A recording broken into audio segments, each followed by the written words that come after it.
Hi everyone, my name is Harshita. Welcome to my YouTube channel study with Harshita.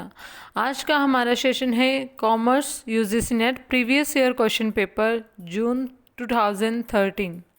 Guys, हमने इसके 2 parts पहले discuss कर चुके हैं, जो इसमें हमने 2012 से 2020 के प्रीवियस ईयर को डिटेल में डिस्कस किया है. देन चैनल को सब्सक्राइब कर लीजिए और बेल आइकन को प्रेस कर लीजिए ताकि वीडियोस की नोटिफिकेशन आप तक पहुंच सके. Then let's start guys. देखो, हमने पहले जो सीरीज़ शुरू कर रखी है कॉमर्स की यूजीसी नेट की, जिसमें हम 2012 से लेकर 2020 तक के जो प्रीवियस ईयर क्वेश्चन पेपर हैं उनको अच्छे से डिटेल में डिस्कस करेंगे. तो आप अच्छे से पहले उन वीडियोस को देख लीजिए जो 2012 के हैं. देन इस वीडियो को देखिए, ये पार्ट 3 है. Now come to the first question. Direct supervision over depositories and mutual funds is undertaken by NBFCs, RBI, SEBI, SEBI, all of the above. NBFCs कौन से होते हैं? Non banking financial companies. RBI reserve bank of India. SEBI security exchange board of India, इसे हम बोलते हैं. RBI के जो वो हैं तो वो शक्तिकांत दास हैं अभी प्रेजेंट में. In the call notice money market which of the following participants is allowed to trade. ठीक है, कौन से जो पार्टिसिपेंट्स हैं जो अलाउ करते हैं ट्रेड को? All banks, primary dealers and mutual funds, all corporates, only commercial bank, all of the above. देखो, कमर्शियल बैंक्स होते हैं वही सिर्फ नोटिस मनी मार्केट को और कॉल मनी मार्केट को ट्रेड कर सकते हैं. Okay, C is the right answer. Come to the next. Match the following. ठीक है, private ownership and free enterprise. इसमें हम देखो, इस तरह के क्वेश्चन में मैंने आपको पहले भी बताया है, हम उस पॉइंट से शुरू करेंगे जो हमें आता है. ठीक है, जो सेकेंडरी मार्केट है, सेकेंडरी मार्केट कौन सी होती है? The market for the sale and purchase of previously issued securities. Then third का आ जाएगा ए. थर्ड का ए सिर्फ एक में ही है. A is the right answer. Okay, now come to the next one. Sorry guys, now come to the next one. The apex consumer court in India is referred to as जो apex consumer court है वो क्या refer करता है? National consumer dispute redressal commission. ठीक है, sorry guys, national consumer disputes redressal commission होता है वो, जो कि जो कंज्यूमर के डिस्प्यूट्स होते हैं नेशनल लेवल पे उनको क्या करता है? रिड्रेस करता है. Who is the chairman of 30th finance commission? 30th finance commission के चेयरमैन कौन हैं? ठीक है, कौन थे? वी कैन से दैट कौन थे? डॉक्टर विजय सी केलकर. उस टाइम पे 30th फाइनेंस कमीशन डॉक्टर विजय सी केलकर थे. ठीक है, C is the right answer. और जो 14th थे वो वाई वी रेड्डी थे. और जो अभी प्रेजेंट में चल रहे हैं 15th कमीशन फाइनेंस कमीशन जो हैं वो NK सिंह हैं. ठीक है, जो 2025 से 2026 तक रहेंगे हैं. ओके, तो ये बहुत इंपॉर्टेंट क्वेश्चन है. और जो कि NK सिंह हैं जो कि प्रेजेंट में है 15th फाइनेंस कमीशन है. तो ये क्वेश्चन आ भी सकता है guys. Insurance expenses paid to bring an equipment from the place of purchase to the place of installation is a type of. कोई इंश्योरेंस एक्सपेंसेस है उसको हम bring an equipment from place of purchase से लेकर हम उसे installation तक लेकर आते हैं तो वो क्या कहलाता है? Capital expenditure. B is the right answer. 7th one, ABC Limited was incorporated with the authorized share capital of 1 lakh equity shares of 10 each. The board of directors of the company decided to allot 10,000 shares credited as fully paid to the promoters of the company for their services which amount should be debited in the books of ABC limited. ठीक है, तो इसमें हम क्या करेंगे, कौन से account को डेबिट करेंगे, गुडविल अकाउंट को करेंगे, क्योंकि हमने प्रमोटर्स को फुल्ली पे जो शेयर्स दिए हैं, और प्रमोटर्स का हम क्या लिखते हैं, गुडविल अकाउंट में हम इसका करते हैं। Okay, C is the right answer. In a reconstruction scheme, the reduction of capital may take the form of, कौन सी फॉर्म ले सकता है, reducing the liability of shareholders in respect of any unpaid amount on the share held by them, paying off any paid up share capital when is in excess of its requirement, cancelling any paid up share capital which is lost or unrepresented by available assets, all of the above। तो इसमें हम सभी लेंगे। In a reconstruction scheme the reduction of capital में take the form of, ठीक है, all of the above, D is the right answer. While determining the normal rate of return for the valuation of shares in market value method, which of the following should be taken into consideration। तो इसमें कौन सा normal rate of return for the valuation of shares in the market value, कौन सा method हमें consider करना चाहिए। 9th question है, तो इसमें weighted average, all of the above, ठीक है, इसका राइट आंसर क्या है, ऑल ऑफ द अबव। हमें सभी मेथड को कंसीडर करना चाहिए। Master budget is master budget is क्या है, master budget, master budget is a summary budget. Okay, C is the right answer.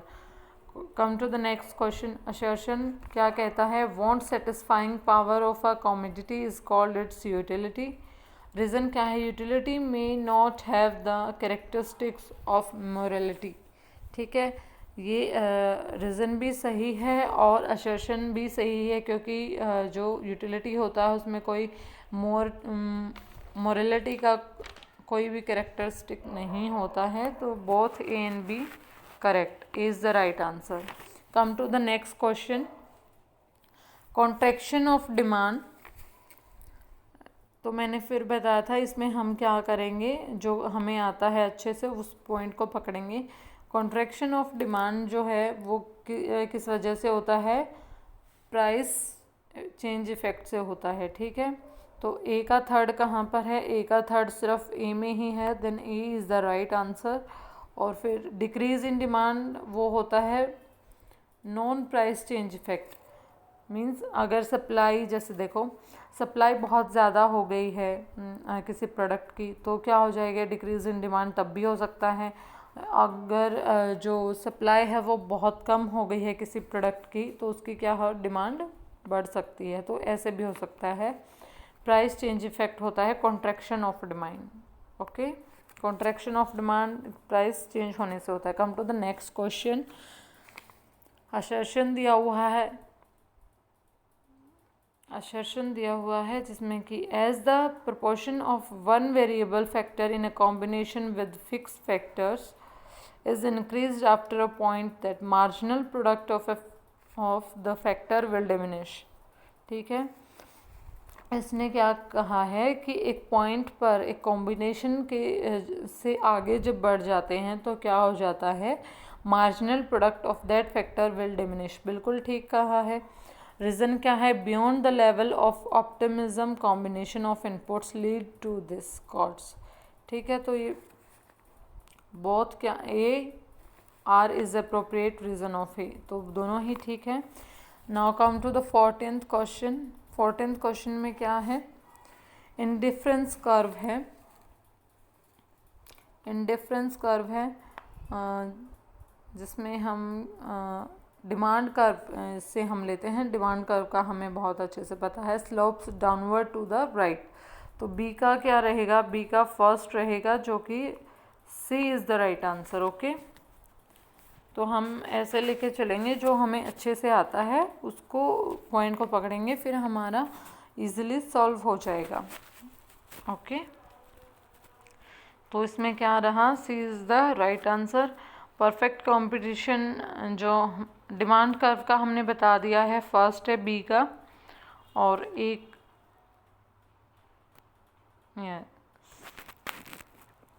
Then first का इंडिफरेंस कर्व का क्या है, कन्वेक्स टू द ओरिजिन होती है, ये भी हमें पता था।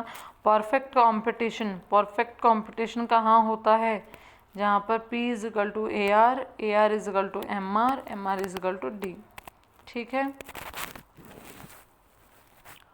Okay, now come to the next one. Price, marginal revenue and elasticity are related to each other when E is equal to 1, then तो क्या होगा, मार्जिनल रेवेन्यू जब इलास्टिसिटी 1 होगी तो मार्जिनल रेवेन्यू क्या होगा, when MR is 0 then E is equal to 1। C is the right answer. ठीक है, consider the following statical tests, F test, T test, Z test, chi square test, which of these are parametric test, इनमें से कौन से parametric test हैं। Then F test और T test और Z test जो हैं वो क्या है, पैरामीट्रिक टेस्ट हैं, और chi square test is a non parametric test है। Now first, second, third, C is the right answer. Okay, the difference between simple statics and its corresponding population parameter is sampling error. Okay, sampling error है, the difference between static and its corresponding population parameter is sampling error. Now come to the next question. Sorry guys, ये हमारा हो गया था।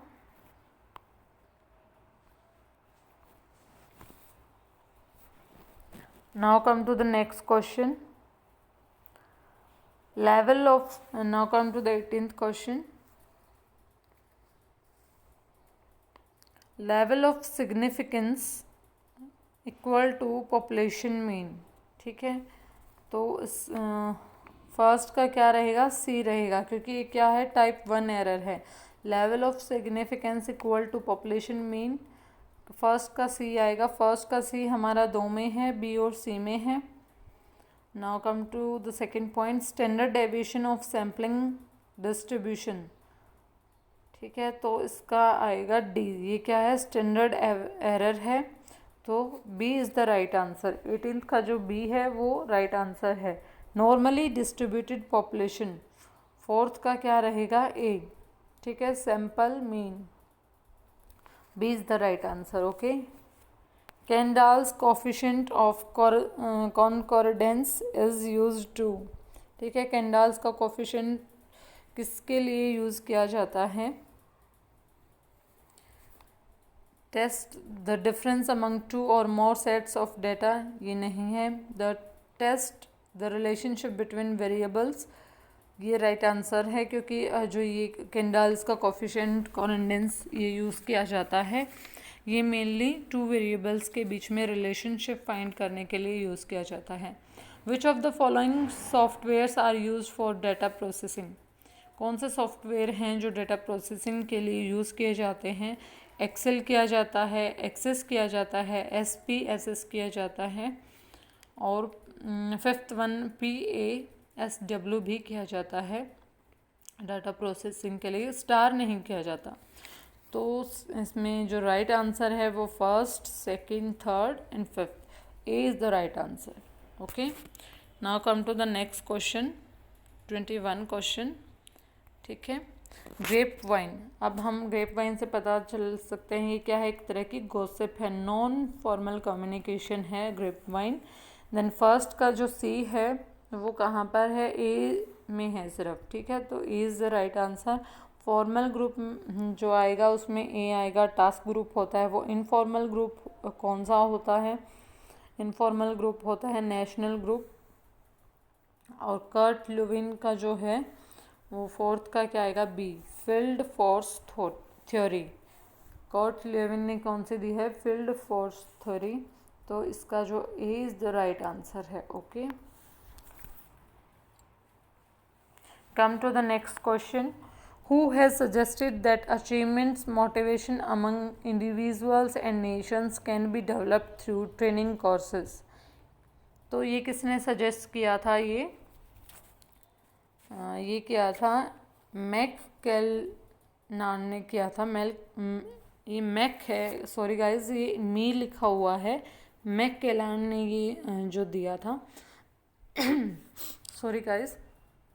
सो ए is the right answer. ये इसमें मी लिखा हुआ है, MC केलनान ने दिया था ये। ओके, किसने सजेस्ट किया था? MC केलनान ने।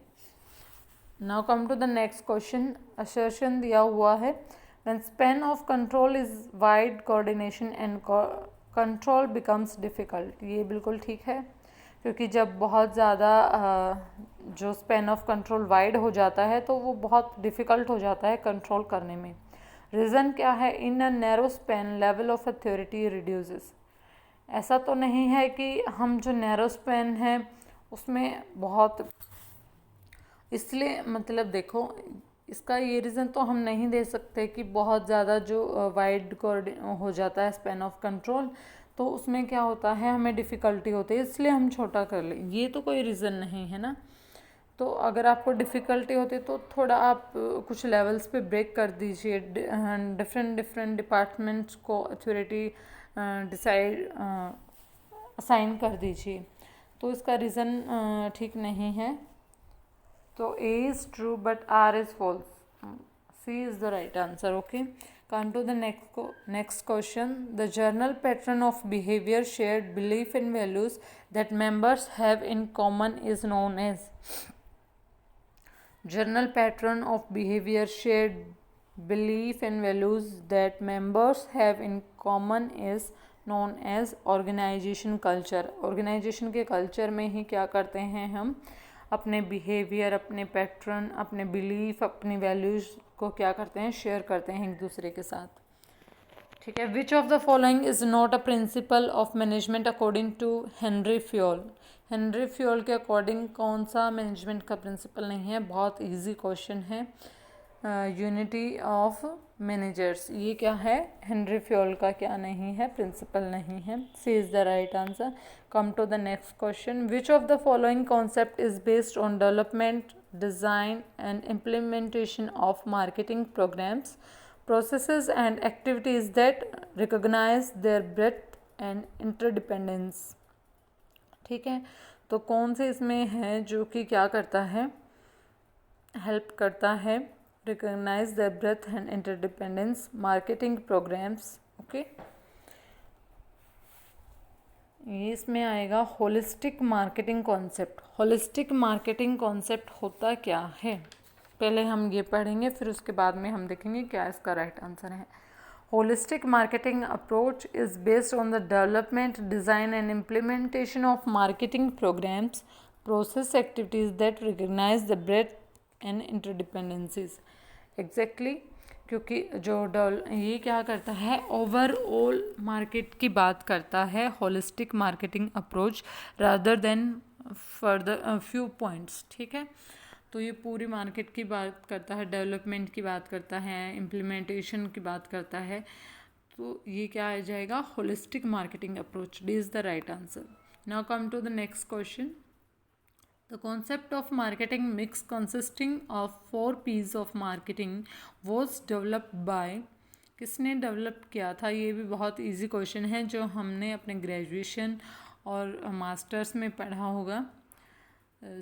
ई जॉर्मे मैककार्थे। ठीक है, ये जॉर्मे मैककार्थे ने ये दिया था।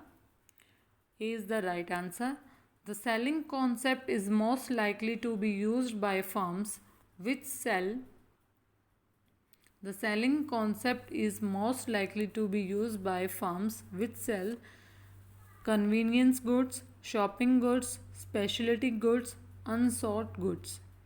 D is the right answer, unsold goods. क्योंकि देखो, अनसोल्ड गुड्स जो होते हैं वो गुड्स होते हैं जिनके बारे में कंज्यूमर को पता नहीं होता है और does not normally think of buying.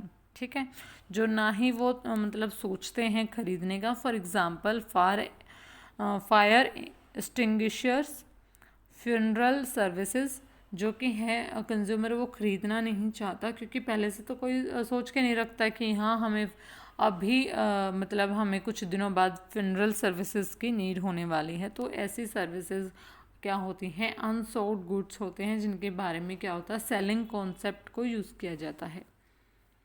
D is the right answer. Now come to the next question.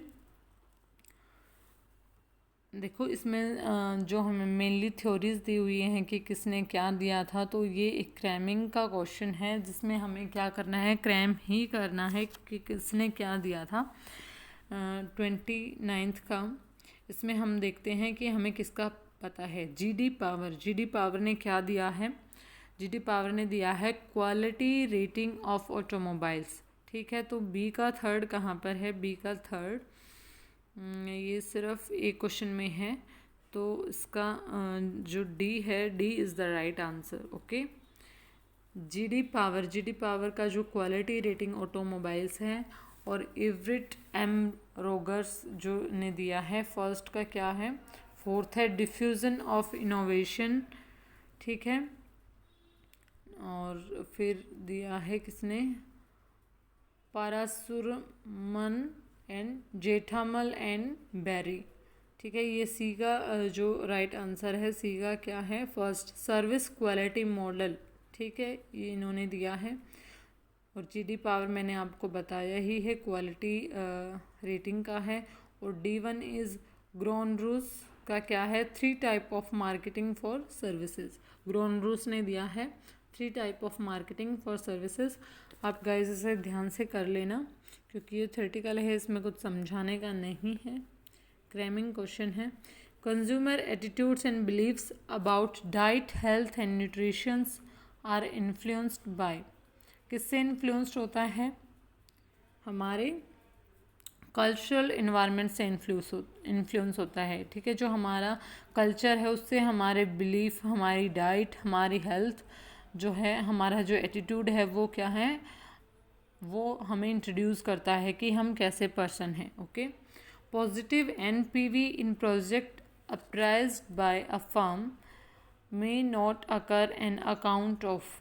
ठीक है, कौन से अकाउंट में नहीं होती है, positive NPV in project appraised by a firm may not occur an account of. ठीक है, ये तो बिल्कुल सीधा दिख रहा है हमें। इंटेंजिबल बेनिफिट्स, जो इंटेंजिबल बेनिफिट्स है जिन्हें हम देख नहीं सकते, सिर्फ हमें वैसे प्रोवाइड किए जाते हैं, ना ही वो कैश की फॉर्म में होते हैं, वो सिर्फ वैसे सर्विसेज हमें प्रोवाइड की जाती हैं उनकी, तो ये इंटेंजिबल बेनिफिट्स के केस में होगा। Okay, this is the right answer. Come to the next question. In case the project are divisible under capital rationing and appropriate project appraisal method is, कौन सा अप्रोप्रिएट मेथड है जो कि use किया जाएगा कैपिटल रेशनिंग के time पर, profitability index method, जो कि बहुत अप्रोप्रिएट मेथड कंसीडर किया जाता है। ठीक है, B is the right answer. Permanent working capital is generally financed through, permanent working capital किसके थ्रू फाइनेंस किया जाता है, देखो शॉर्ट टर्म लोन्स जो होते हैं, शॉर्ट टर्म कैपिटल फंड्स होते हैं, वो शॉर्ट पीरियड ऑफ टाइम होते हैं। परमानेंट जिन्हें कंसिडर किया जाता है वो लॉन्ग टर्म कैपिटल फंड्स को किया जाता है। Then A is the right answer. Okay, the appropriate ratio for indicating liquidity crisis is, ठीक है, अप्रोप्रिएट जो रेशो है इंडिकेटिंग लिक्विडिटी क्राइसिस इज़, कौन सी होती है वो, acid test ratio. Acid test ratio, D is the right answer. वो क्यों होती है, क्योंकि एसिड टेस्ट रेशो को हम क्विक रेशो भी बोल सकते हैं, जो कि कंपेयर करती है a company most short term assets और its most short term liabilities, जो उसकी शॉर्ट टर्म लाइबिलिटीज़ हैं और उसके जो शॉर्ट टर्म एसेट्स हैं उनको क्या करती है, कंपेयर करती है, और उसको हम क्विक रेशियो भी कहते हैं, एसिड टेस्ट रेशियो को। तो D is the right answer. Who proposed a model to apply economic order quantity concept of inventory management to determine the optimism cash holding in a firm. ठीक है, तो ये इसका क्या राइट आंसर होगा, किसने प्रपोज किया था ये मॉडल, जो economic order quantity concept of inventory management का। विलियम जे बॉयमॉल, ठीक है, विलियम जे बॉयमॉल ने क्या कहा था, प्रपोज किया था इस मॉडल को, to apply economic order quantity concept of inventory management to determine the optimum cash holdings in a firm. अगर हमें optimum cash holding in a firm determine करना है तो हम विलियम जे बॉयमॉल का ये मेथड मॉडल यूज़ कर सकते हैं। विच क्या C is the right answer. Okay, which of the following is not included in which of the following is not included in the model of the systems approach to human resource management। ठीक है, कौन सा human resource management के approach में include नहीं होता है। So human resource planning होता है, recruitment and selection, performance appraisal, ये सब क्या होते हैं, एचआर का जो काम होता है। डिपार्टमेंटाइजेशन नहीं होता है, D is the right answer, क्योंकि डिपार्टमेंटाइजेशन क्या होता है, when the work of the organization is divided into departments. जब जो काम है वो उसको डिफरेंट डिपार्टमेंट्स को असाइन कर दिया जाता है, उसमें डिवाइड कर दिया जाता है, is known as departmentation. It now come to the next question. It is generally easy to measure the performance of industrial relation manager, research and development manager, sales person. किसकी बहुत ईजिली हम क्या कर सकते हैं, परफॉर्मेंस को measure कर सकते हैं, सेल्स पर्सन ईजिली मेज़र कर सकते हैं। C is the right answer. Come to the next question. Which one of the following is not a monetary incentive to sales people. ठीक है, जो एक मॉनिटरी इंसेंटिव नहीं है सेल्स पीपल के लिए। फर्स्ट, स्टाफ मीटिंग नहीं है, ठीक है, ट्रैवलिंग अलाउंसेस, ठीक है, ट्रैवलिंग अलाउंसेस भी नहीं है, both B and C, then D is the right answer. Okay, staff meeting का कोई इंसेंटिव नहीं मिलता है, ट्रैवलिंग अलाउंस का बहुत सारी कुछ कंपनीज प्रोवाइड कर देती हैं, कुछ कंपनीज प्रोवाइड नहीं करती हैं सेल्स पीपल के लिए। Okay, come to the next question. Statement दी हुई है, sound industrial relations are essential to achieve individual team goal and organisational goal. Statement second, congenial labor management relations create an atmosphere of harmony and low rate of absenteeism। ठीक है, दोनों ही ठीक हैं, क्योंकि इससे रेट ऑफ एब्सेंटिज्म वो कम हो जाता है, हारमनी आती है, और ऊपर वाला भी ठीक है कि साउंड इंडस्ट्रियल रिलेशन क्या होता है, achievement of team goal and organisational goal. Both statement are true, C is the right answer. Come to the next question. Out of the following, which are the schemes of social security? कौन सी scheme है जो social security की बात करती हैं? Provident fund scheme बिल्कुल करती है, हेल्थ इंश्योरेंस स्कीम ये भी आएगी, जॉब गारंटी स्कीम ये नहीं आएगी क्योंकि ये सोशल सिक्योरिटी के अंडर नहीं आती है। जो हमारी नेसेसरी हैं वो आती है, maternity benefit scheme yes, merit promotion scheme ये नहीं है, compulsory and voluntary social insurance scheme, child insurance scheme. ठीक है, तो इसमें सिक्स्थ वन भी आएगा, इज़ द राइट आंसर। तो चाइल्ड इंश्योरेंस का कंपल्सरी नहीं है, तो first, second, fourth and sixth is the right answer, is the right answer.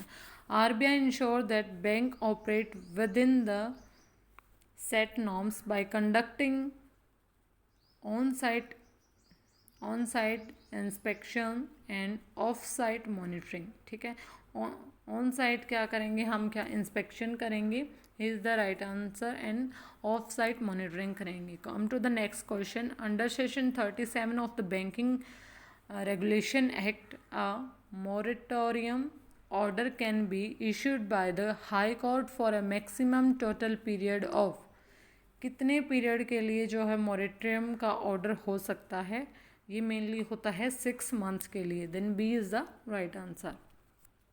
Come to the next question. Bonds और debenture issued by the securitisation company should bear interest not less than, किससे less than नहीं होना चाहिए? 1.5% over the bank rate. Bank rate से क्या होना चाहिए?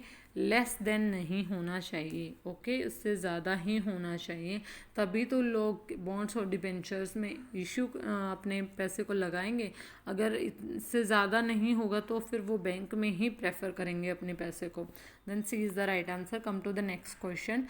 Section 131 of the Negotiable Instruments Act extend protection to the blank. ठीक है, collecting banker, paying banker, advising banker और confirming banker. Then A is the right answer. collecting banker को करेंगे। ठीक है, Section 131 of the Negotiable Instrument Act extends protection to the collecting banker. Okay, now come to the next question. When a customer by a letter has advised the bank not to honor pay a particular check, such letter is called. तो क्या होगा वो letter? इसमें none of the above, क्योंकि cancellation of letter नहीं होगा, garnishee letter नहीं होगा, मैंडेट लेटर नहीं होगा। ठीक है, when a customer bye a letter has advised the bank not to honor by a particular check, then none of the above. Now D is the right answer. Come to the next question. Flow of foreign loan and investment affect. किसे affect करती है flow of foreign investment and loans? ठीक है, 46 का कौन सा होगा right answer? Capital account balance. Capital account balance को अफेक्ट करती हैं flow of foreign loans and investment. ठीक है, C is the right answer. Come to the next question. Concession mainly multinational in a character come under the principle of. किसके principle में आता है?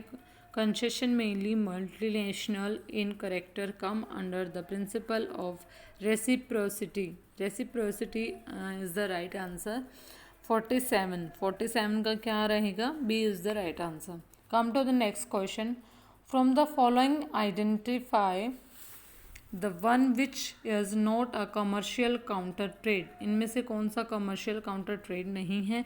Classical barter, ये भी कमर्शियल काउंटर ट्रेड है। Counter purchase, pre compensation जिसमें हम अपना कंपनसेट कर लेते हैं। Buy back agreement. D is the right answer, क्योंकि ये कोई भी कमर्शियल काउंटर ट्रेड नहीं है। Okay guys, come to the next question. From the following identify the one which is not a commercial counter trade. ये हमने बता दिया। Okay, sorry. Come to the next question. If the spot price is higher than the strike price in a call option, it is referred to as. ठीक है, ये क्या refer करेगा? अगर स्पॉट प्राइस ज़्यादा होगा स्ट्राइक प्राइस से तो ये क्या होगा? इन द मनी होगा, कि हमारे पास पैसा आएगा इससे। B is the right answer. Come to the next question. Identify the item which does not include under current account transaction. Under current account transaction को कौन सा आइडेंटिफाई नहीं करता है? Non monetary movement of gold. देखो, services को करते हैं, यूनिलेटरल ट्रांसफ़र को भी इंक्लूड किया जाता है करंट अकाउंट में, इन्वेस्टमेंट इनकम्स को भी किया जाता है, लेकिन जो non monetary movement of gold होता है उसको इंक्लूड नहीं किया जाता। मॉनेटरी मूवमेंट ऑफ गोल्ड को किया जाता है इंक्लूड। तो B is the right answer. Okay guys, इसका बी इसका राइट आंसर है। तो होपफुल आपने अच्छे से समझ आया होगा आपको ये सेशन। देखो गाइस, मैं आपको बहुत ज़्यादा डिटेल में नहीं समझा सकती, क्योंकि ये सेशन हमारा स्टडी वाला सेशन नहीं है। ये हमारा सिर्फ क्वेश्चंस को थोड़ा सा डिटेल में जाके स्टडी करने वाला सेशन है। इसमें हम क्वेश्चन को थोड़ा थोड़ा सा समझेंगे। जो मेन पॉइंट्स हैं वो मैंने समझाए भी हैं। तो होपफुल आपको ये सेशन समझ आया होगा और आपने ये सेशन एंजॉय भी किया होगा। और ये बहुत इम्पोर्टेंट है आपके लिए। जब आप यूजीसी नेट की तैयारी करते हैं तो आपको प्रीवियस ईयर क्वेश्चन आपके लिए बहुत इम्पोर्टेंट हैं, तो आप इनको स्किप बिल्कुल भी मत करके जाइएगा। तो आप जो ये सीरीज़ चल रही है ये इसका पार्ट 3 है और आगे इसके पार्ट्स आते रहेंगे, तो आप चैनल को सब्सक्राइब कर लेना।